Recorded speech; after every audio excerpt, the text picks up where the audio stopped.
On va continuer à parler de Cordoue et de l'âge d'or de l'islam avec Wilfried Lupano. Bienvenue à vous. Vous êtes l'auteur donc de cette bande dessinée, ce roman graphique avec l'illustration signée Léonard Cheminot. Les dessins, c'est aux éditions d'Argo. Coco Macmac est toujours avec nous. On va commencer d'abord peut-être par situer. On est donc sur la péninsule ibérique. Le califat de Cordoue, ça se passe donc en Espagne vers la fin du Xe siècle. D'abord la question, Wilfried Lupano, qu'est-ce qui vous a donné envie de nous raconter cette fable historique sur cette période précise de l'histoire ? Ce qui m'a donné envie, c'est la découverte un peu fortuite, pour moi, de l'incendie volontaire d'une grosse partie des livres de la bibliothèque de Cordoue.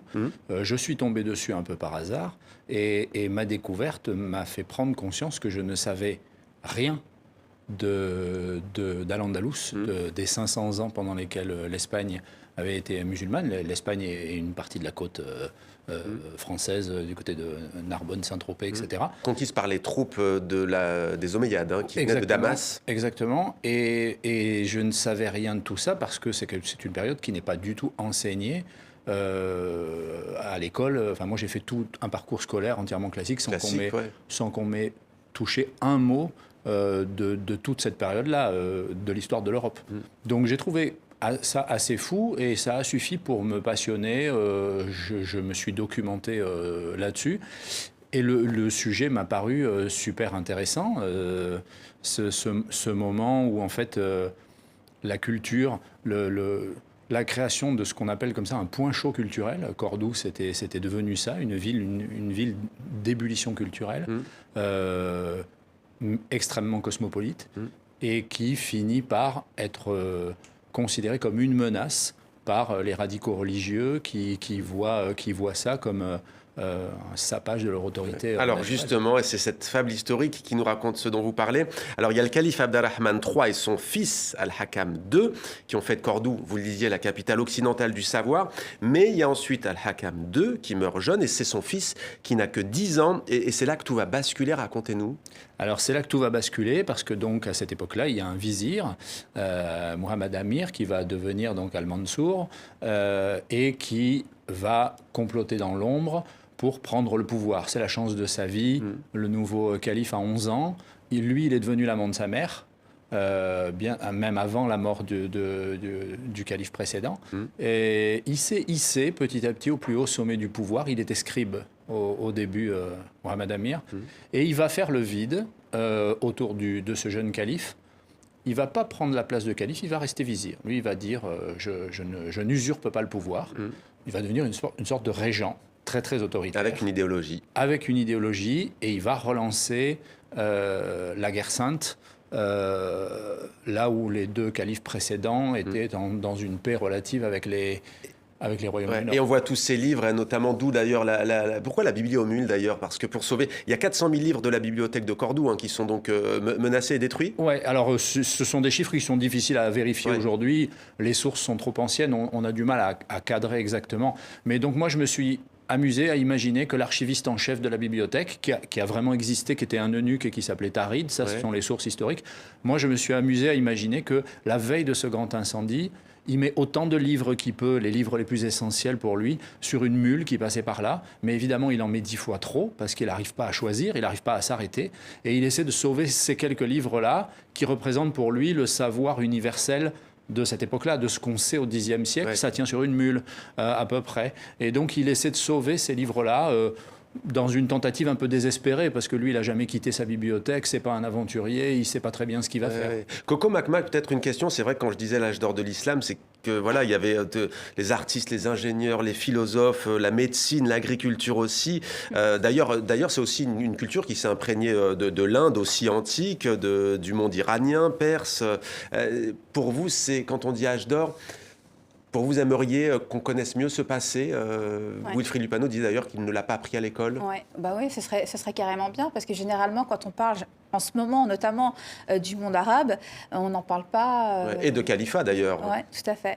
Donc ce serait bien aussi de parler de toutes les choses positives que peut nous apporter le monde arabe en tout cas. Et d'ailleurs, beaucoup de mots viennent aujourd'hui de cette période de l'histoire, Algèbre, d'Al-Jabar, et de bien d'autres choses encore, Gibraltar, Jabal Tariq. Et pourquoi je parle des mots? Parce qu'on sait que les langues algorithme aussi. Exactement, beaucoup les mots qui commencent comme Al, en fait, comme Al-Andalouse, l'Andalousie. Alors, je parle des mots parce que les mots voyagent dans les langues. On va continuer à parler ensuite de Cordoue. Mais je vous vois déjà sourire parce que vous êtes amusé, si l'on peut dire. Vous êtes intéressé aux mots français arabisés, aux mots arabes francisés. Regardez. Like quand on vient en vacances dorées dehors, il fait beau aujourd'hui. Maman, je t'en supplie, arrête de franciser les mots libanais, ça se fait pas. Et pourquoi pas, Habibté, nous les Libanais, on a bien arabisé des mots français et alors? Nous, on a arabisé des mots français. Bah vas-y, comme quoi? Comme quoi? Bah je vais te dire comme quoi. Le direction, ça direction. La télévision, c'est devenu télévision. Le port, c'est devenu le bord. L'autobus, un autobus, c'est devenu l'autobus. La véranda, ça a été le baranda, le point mort, le banc mort, le pot d'échappement, l'échappement, et il y a quoi d'autre aussi? Le fil d'Écosse, et ça a leur faire des gosses. Automobile, c'est la automobile. Mais vous avez massacré le français. Massacré la langue française, اسم عليك لانه انت طربوش ابوك معلق على التر ايفل. عشو على التر ايفل, c'est quoi ça? Ter Eiffel, Tour Eiffel, voilà, Heidi Kamen, c'est une autre, tu peux la rajouter aussi. Vous êtes déjà allé au Liban, Wilfried Lupano? Oui, j'ai même fait une petite bande dessinée sur la crise des réfugiés au Liban en 2018 avec Pozla au dessin, qui est un dessinateur franco-libanais. Elle a été publiée dans la revue Topo il y a quelques temps. On a eu la chance d'aller sur place, d'aller dans des camps de réfugiés, de voir comment le Liban avait absorbé autant de réfugiés, un si petit pays, et comment il avait géré cette crise migratoire avec énormément de courage et énormément un sens de l'improvisation, mais aussi beaucoup de difficultés, beaucoup de douleurs. Bien sûr. Pourquoi est-ce que vous avez traité de cette question du vocabulaire? On sait que le Liban est un pays francophone, francophile. Oui, tout à fait. Pour vous, c'est un clin d'œil plutôt sympa, là. Oui, c'est un clin d'œil plutôt sympa. Alors, pour la petite histoire que je vous raconte, quand j'étais petite et quand je partais au Liban, justement, j'avais pour habitude, moi, française, de parler libanais comme les Libanais locaux. C'est-à-dire que je me mettais à dire « telfizion ». Et tout le monde se moquait de moi. Il me disait « mais on ne dit pas telfizion, télévision ». Je disais « bah oui, mais moi, je suis au Liban ». Donc en fait, tu peux le prononcer comment, en fait? Et ça a tellement mis un nœud dans mon cerveau que je me suis dit que je vais le remettre en scène plus tard.